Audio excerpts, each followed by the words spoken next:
ফায়াত্তাবিউনা হাসানা, যে কথাগুলো ভালো কথা, দামি কথা, কোরআন হাদিসের কথা, শাস্ত্রের কথা, সেগুলোই মানো, বক্তর অন্য কথা মানতে যেও না। তা আমি যদি শাস্ত্র দিয়ে কথা বলি, শ্রীকৃষ্ণ বলেছেন ইয়া শাস্ত্রবিধি মুসৃজ্জাবর্তের কাম করা তাহা, যারা শাস্ত্রকে ছেড়ে দিয়ে মন যা চায় তাই করে তারা স্বর্গে যাবে না।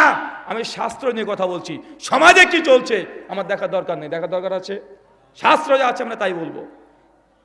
কল্কি পুরাণ 2য় অধ্যায় মন্ত্র সংখ্যা 5 কি বলছে? চতুর্বিভাতৃভি দেবাং কালিস্বামী কালিক্ষয়াম। চতুর মানে কি? চতুর মানে চালাক না, সংস্কৃত চতুর মানে আলাদা, চতুর মানে চার। কি কথা বলেন? আরে বাংলাতে বলি ছেলেটা খুব চতুর রে, মানে চতুর মানে ওখানে আমরা বোঝাচ্ছি চালাক, কিন্তু সংস্কৃত তো চতুর মানে চার। কি কথা বলেন? চতুর্বিভাতৃভি দেবাং, ভাতৃভি মানে তার ভাই থাকবে, ভাতৃভি মানে ভাতৃ মানে ভাই, চতুর্বিভাতৃভি দেবাং তার 4 জন ভাই থাকবে। কালিস্বামী কালিক্ষয়াম, সে শত্রুদেরকে বিনাশ করতে সহযোগিতা করবে, মানে সেই কল্কি অবতারের সঙ্গে 4 জন বন্ধু থাকবে, 4 জন দোস্ত থাকবে যারা সত্যকে ধ্বংস করতে সহযোগিতা করবে। ভাই বলেন তো কার কথা বলছে? আমাদের নবীর সঙ্গে 4 জন খলিফা। এর জন্য আপনাকে বেশি দূর যাওয়ার দরকার নেই। হযরত আবু বকর, ওমর, ওসমান, আলী, আল্লাহ নবীর সঙ্গে 4 জন ছিল কি ছিল না? ছিল। কালিস্বামী কালিক্ষয়াম, শত্রুদের বিনাশ করবে।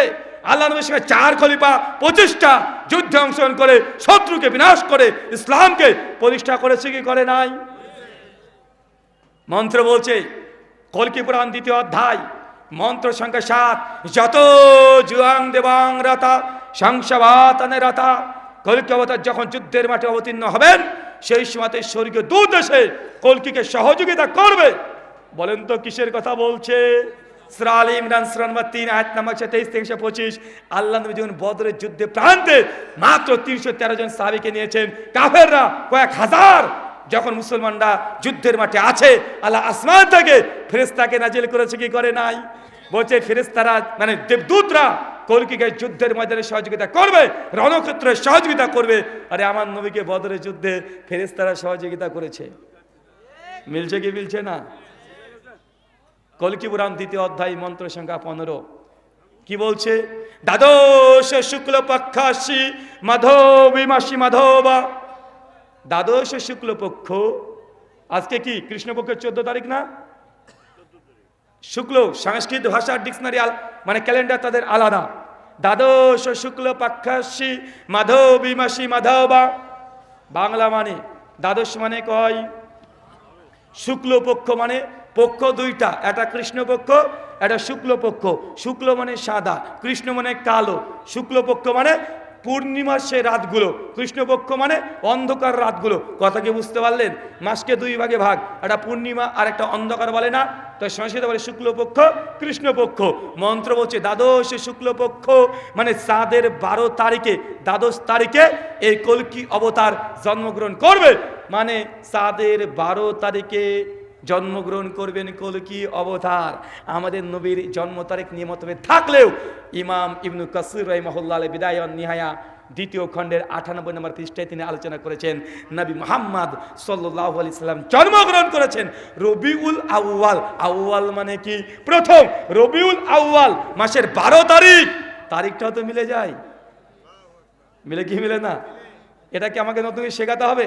বাংলাদেশি রবিউল আউয়াল মাসে করে বাংলাদেশে ভাই মিলাদুন নবী পালন হয় নাই? হয়তো যদিও আমরা এটা জায়েজ মনে করি না, যে কারো জন্মদিবস পালন করা আমরা উচিত নয় মনে করি, এটা করছে। জাস্ট এটা বললাম, অন্তত তারিখটা আপনারা জানছেন কি জানছেন না?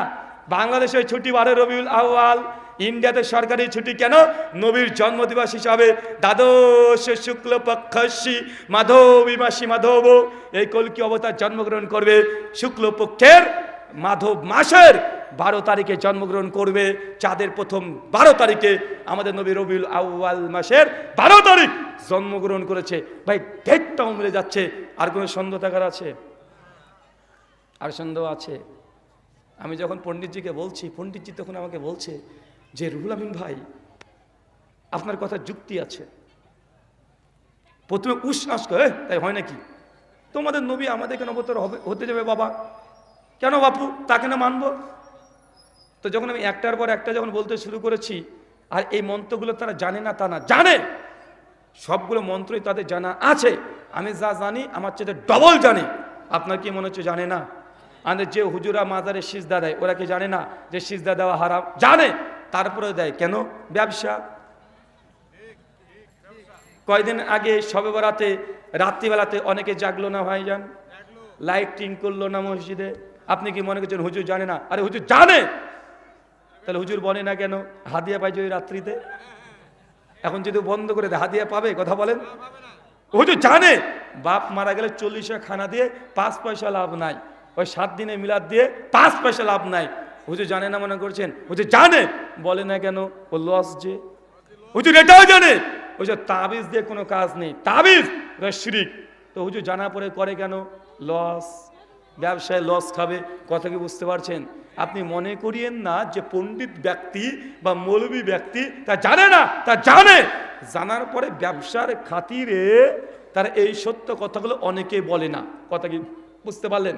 পরিষ্কারভাবে সূরা তওবা সূরা নম্বর 9 আয়াত নম্বর 34 আল্লাহ বলছেন, ইয়া আইয়ুহাল্লাযিনা আমানু ইন্না কাসীরাম মিনাল আহবারি ওয়া রুহবান লা ইয়াকুলুনা আমালা নাস বিল বাতিল।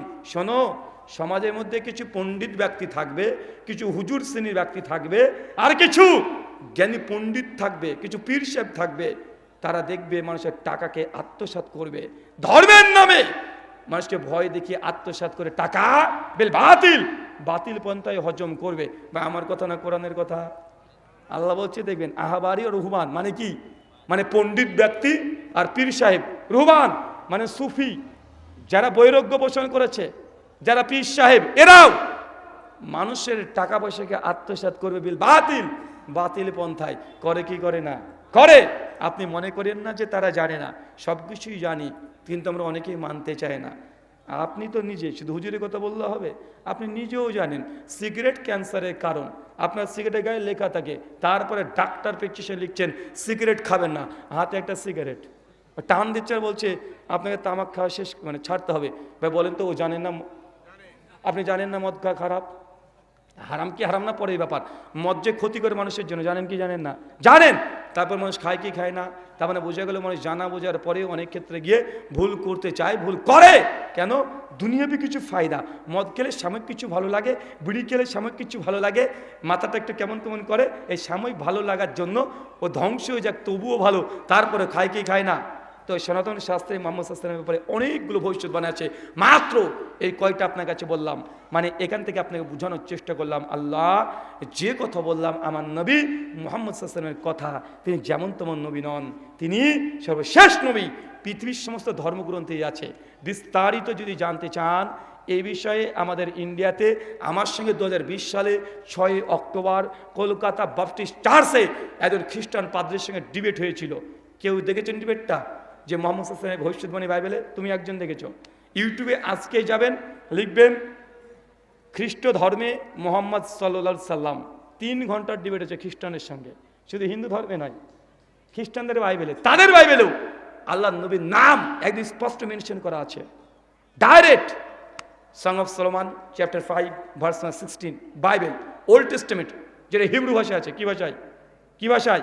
হিব্রু ভাষা। আমি হিব্রু ভাষা খুব ভালো জানি না, তাই মোটামুটি রিডিং পড়তে পারি, কেউ পড়লে বুঝতে পারবো, নিজেও পড়তে পারবো। এটা শিখেছিলাম শুধুমাত্র বাইবেলটাকে পড়ার জন্য, হিব্রু ভাষা। কারণ বাইবেলের মূল টেক্সট ওটা ইংলিশ না, হিব্রু। ইংলিশে ট্রান্সলেশন করা হয়েছে। Song of Solomon chapter 5 verse 16 Hebrew ভাষাতে পরিষ্কারভাবে লেখা আছে, হিক্কো মামতাকিম ও খুল্লো মুহাম্মাদিম জেহদুদি ওয়া জেহরাই বেনাত এরুশালিম। হিক্কো মামতাকিম ও খুল্লো মুহাম্মাদিম জেহদুদি ওয়া জেহরাই বেনাত এরুশালিম। হে শোনো ইসরাইল, চিলড্রেন অফ ইসরাইল, ও খুল্লো মুহাম্মাদিম, তোমাদের মধ্যে অচিরেই একজন ব্যক্তি আসছে যার নাম মুহাম্মাদিম। শোনো, জেরুজালেমের বাসিন্দা, যখন তিনি আসবেন তিনি মানে সুমিষ্টভাষী। তারপর অনেকগুলো বাইবেলের ভার্স আছে যে আল্লাহ নবীর ব্যাপারে স্পষ্ট মেনশন করা আছে।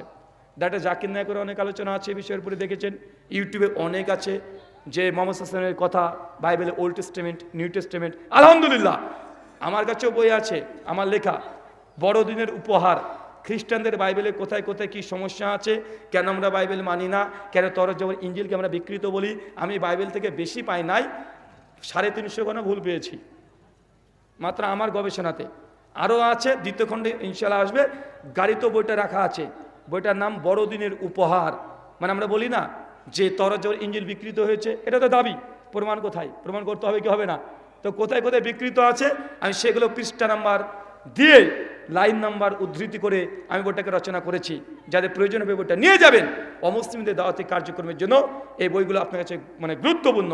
আল্লাহ সুবহানাহু ওয়া তাআলা তুমি আমাদেরকে মুহাম্মদ সাল্লাল্লাহু আলাইহি ওয়াসাল্লামের কালেমায় শাহাদাত পুরো বিশ্বের মানুষকে পড়া তৌফিক দান করে, সকলে পড়ি আমিন। আল্লাহ সুবহানাহু ওয়া তাআলা যে কথা বললাম এই কথাগুলো অমুসলিম ভাইদের কাছেও প্রচার করার, প্রসার করার তুমি তৌফিক দান করো, সকলে পড়ি আমিন।